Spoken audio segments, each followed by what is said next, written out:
सपिंडीकरण श्राद्ध में प्रेत पिंड के मेलन का विधान, पितरों की प्रसन्नता का फल, पंचक मरण तथा शांति विधान, पुत्तलिका दाह, प्रेत श्राद्ध में त्याज्य 18 पदार्थ, मलिन षोडशी, मध्यम षोडशी तथा उत्तम षोडशी श्राद्ध, शव यात्रा विधान।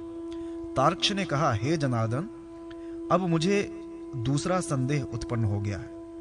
यदि किसी भी पुरुष की माता का देहावसान हो गया है किंतु उसकी पितामही, प्रपितामही, वृद्ध प्रपितामही जीवित है, और यदि पिता भी जीवित हो, मातामह, प्रपितामह और वृद्ध प्रमातामह भी जीवित हों, तो उस माता का सपिंडन किसके साथ किया जाएगा? हे प्रभु, इसको बताने की कृपा करें। श्री कृष्ण ने कहा, हे पक्षिन, पूर्व में कहे गए सपिंडीकरण विधान को मैं पुनः कह रहा हूं। यदि माता के उपर्युक्त सभी संबंधी जीवित हैं तो माता के पिंड का सम्मेलन उमा, लक्ष्मी तथा सावित्री के साथ कर देना चाहिए। इस संसार में 3 पुरुष पिंड का भोग करने वाले हैं, 3 पुरुष त्याजक हैं, 3 पुरुष पिंडानुलेप और 10वां पुरुष पक्ति सन्निध होता है। पिता तथा माता के कुल में इन्हीं पुरुषों की प्रसिद्धि होती है। यजमान अपने से पूर्व 10 पुरुषों एवं अपने से बाद के 10 पुरुषों का उद्धार कर सकता है। पहले जो 3 पुरुष बताए गए हैं अर्थात पिता, पितामह तथा प्रपितामह, ये सपिंडीकरण करने पर सपिंड माने गए हैं। जो प्रपितामह के पूर्व वृद्ध प्रपितामह और उनसे 2 पूर्व पुरुष हैं, उन्हें त्याजक रूप में स्वीकार करना चाहिए। इस अंतिम त्याजक पुरुष के बाद जो पुरुष होता है वह प्रथम लेपक होता है। उसके पूर्व में जो अन्य 2 पुरुष होते हैं उन्हें भी उसी लेपक की कोटि में समझना चाहिए। इस कोटि के तीसरे पुरुष के पूर्व में जो पुरुष होता है वह पंक्ति सन्निध है। इस प्रकार 10 पूर्व पुरुषों के बाद स्वयं यजमान एक पुरुष है। भविष्य में जो यथाक्रम 10 पुरुष होते हैं उन सभी को मिलाकर पितरों की संख्या 21 होती है। इस संसार में विधि पूर्वक जो मनुष्य उक्त श्रेष्ठतम श्राद्ध करता है उसमें कर्ता की ओर से कोई संदेह की स्थिति नहीं रह जाती है, तो उसका जो फल होता है तुम उसे भी सुनो। हे खगेश, पिता प्रसन्न होकर पुत्रों को संतान प्रदान करता है जिससे उनकी वंश परंपरा अविच्छिन्न होती है। श्राद्धकर्ता का प्रपितामह प्रसन्न होकर के स्वर्ण दाता हो जाता है। वृद्ध प्रपितामह प्रसन्न होकर श्राद्धकर्ता को विपुल अन्नादि प्रदान करते हैं। श्राद्ध के जो ये फल हैं यही पितरों के तर्पण से भी प्राप्त होते हैं। हे पक्षिन, इस मर्त्यलोक में जिस पुरुष की संतान परंपरा नष्ट हो जाती है वह मृत्यु के बाद उसी प्रकार नरक लोक में वास करता है जिस प्रकार कीचड़ में फंसा हुआ हाथी होता है। नरक भोग प्राप्त करने के बाद वह प्राणी वृक्ष अथवा सरीसृप योनि में जन्म लेता है। वह उस नरक से बिना संतान के निश्चित ही मुक्त नहीं होता। अतः संतान विहीन मरे हुए प्राणी के लिए आचार्य, शिष्य अथवा दूर के सगोत्री अबांधव को उसके उद्देश्य से भक्ति पूर्वक नारायण बलि कर देनी चाहिए। उस कृत्य से पाप विमुक्त होकर वह विशुद्धात्मा निश्चित ही नरक से छुटकारा पा जाता है और स्वर्ग में जाकर वास करता है। इसमें कुछ विचार करने की आवश्यकता नहीं है। धनिष्ठता से लेकर रेवती पर्यंत जो 5 नक्षत्र हैं ये सभी सदैव अशुभ होते हैं। उन नक्षत्रों में ब्राह्मण आदि समस्त जातियों का दाह संस्कार या बलि कर्म नहीं करना चाहिए। इन नक्षत्रों में मृत प्राणी के लिए जल भी प्रदान करना उचित नहीं है। ऐसा करने से वह अशुभ हो जाता है। दुखार्त मृत स्वजन हो तो भी इस काल में लोक शव यात्रा नहीं करनी चाहिए। स्वजन को पंचक की शांति के बाद ही मृतक का सब संस्कार करना चाहिए, अन्यथा पुत्र और सगोत्रियों को उस अशुभ पंचक के कुप्रभाव से दुख ही झेलना पड़ता है। जो मनुष्य इन नक्षत्रों में मृत्यु प्राप्त करता है उसके घर में हानि होती है। इस पंचक की अवधि में जो प्राणी मर जाता है उसका दाह संस्कार तत्संबंधित नक्षत्र के मंत्र से आहुति प्रदान करके नक्षत्र के मध्य काल में भी किया जा सकता है। सदा की गई आहुति पुण्यदायिनी होती है। तीर्थ में किया गया दाह उत्तम होता है। ब्राह्मणों को नियम पूर्वक यह कार्य मंत्र सहित विधि पूर्वक करना चाहिए। वे यथाविधि अभिमंत्रित कुश की 4 पुत्तलिकाओं को बना करके शव के समीप में रख दें। उसके बाद उन पुत्तलिकाओं के सहित उस शव का दाह संस्कार करें।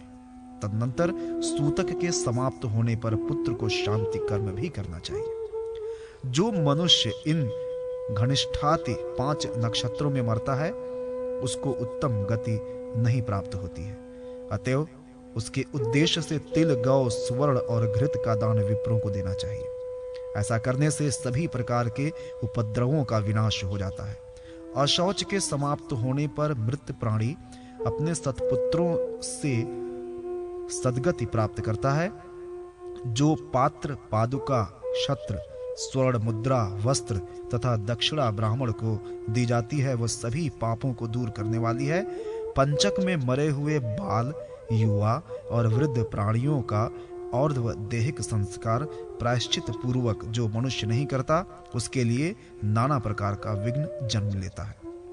प्रेत श्राद्ध में 18 वस्तुएं त्याज्य होती है, यथा आशीर्वाद, द्विगुण कुश, मोटक, प्रणव का उच्चारण, 1 से अधिक पिंडदान, अग्नौकरण, उच्छिष्ट श्राद्ध, वैश्व देवार्चन, विकीरदान, स्वधा का उच्चारण और पितृ शब्दोच्चार नहीं करना चाहिए। इस श्राद्ध में अणु शब्द का प्रयोग, आवाहन तथा उन्मुख वर्जित है। असीमांत गमन, विसर्जन, प्रदक्षिणा, तिल होम और पूर्णाहुति तथा बलि वैश्व देव भी नहीं करना चाहिए। यदि कर्ता ऐसा करता है तो उसे अधोगति प्राप्त होती है। प्रथम षोडशी को मलिन श्राद्ध के नाम से अभिहित किया जाता है, यथा मृत्यु स्थान, द्वार, अर्धमार्ग, चिता में शमशानवासी प्राणियों एवं पड़ोसियों के उद्देश्य से, शव के हाथ में तथा छठा श्राद्ध अस्थि संचय काल में होता है। उसके बाद 10 पिंड श्राद्ध जो प्रतिदिन एक एक करके 10 दिन किए जाते हैं वे भी मलिन श्राद्ध की कोटि में आते हैं। इस प्रकार उन्हें प्रथम षोडश श्राद्ध कहा जाता है।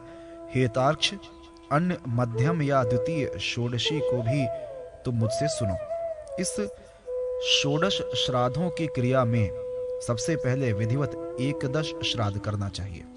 उसके बाद ब्रह्मा, विष्णु, शिव, यम और तत्पुरुष के नाम से 5 श्राद्ध हों, ऐसा तत्व चिंतकों ने कहा है। हे खगेश, इन षोडश श्राद्धों के बाद प्रतिमास 1 श्राद्ध के अनुसार 12 श्राद्ध, 11वें मास में ऊनाब्दिक श्राद्ध, त्रिपाक्षिक श्राद्ध, ऊन मासिक और ऊन षाढ़मासिक श्राद्ध करने का विधान है। शव शोधन के लिए आध श्राद्ध करके तथा अन्य त्रिषोडश श्राद्ध करके पितृ पंक्ति की विशुद्धि के लिए 50वें श्राद्ध से मिलाना चाहिए। जिसका 50वां श्राद्ध नहीं किया गया है वह पितृ पंक्ति में मिलने योग्य नहीं है। उक्त त्रिषोडश अर्थात 48 श्राद्धों से मृत प्राणी के प्रेतत्व का विनाश होता है। 49 श्राद्ध हो जाने पर पंक्ति संनिंद पितृगणों का सामीप्य प्राणी को मिल जाता है। 50वें श्राद्ध से पितृ के साथ संधि मेलन करना चाहिए। अब शव विधि बताई जाती है। शव यात्रा प्रारंभ करने के पूर्व बनाई गई पालकी में शव के हाथ पैर बांध देना चाहिए। यदि ऐसा नहीं किया जाता है तो वह पिशाच योनियों के हाथ पहुंच जाता है। शव को अकेला नहीं छोड़ना चाहिए। यदि उसको अकेला छोड़ दिया जाता है तो दुष्ट योनियों के स्पर्श से उसकी दुर्गति होती है।